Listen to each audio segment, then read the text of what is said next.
शिवसेना उद्धव बाळासाहेब ठाकरे पक्षाच्या सोलापूर लोकसभा प्रमुखपदी श्री संजय पौळ यांची निवड झाली आहे। या निवडीनंतर कामकाजाची सुरुवात करण्यापूर्वी पंढरपूर येथे विठ्ठल रुक्मिणी मंदिर येथे दर्शन घेऊन आशीर्वाद घेत कामकाजाची सुरुवात करण्यात आली।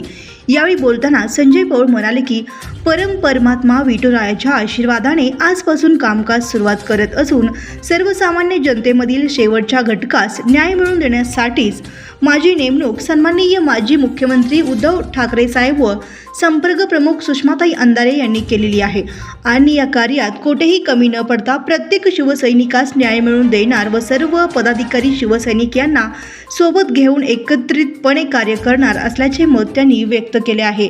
या प्रसंगी श्री संजय पौळ यांचा विठ्ठल रुक्मिणी मंदिर समितीच्या वतीने शाल श्रीफळ मंदिर समितीची डायरी देऊन सत्कार करण्यात आला। हा सत्कार मंदिर समितीच्या वतीने मंदिर समिती सदस्य श्री संभाजी शिंदे यांनी केला आहे।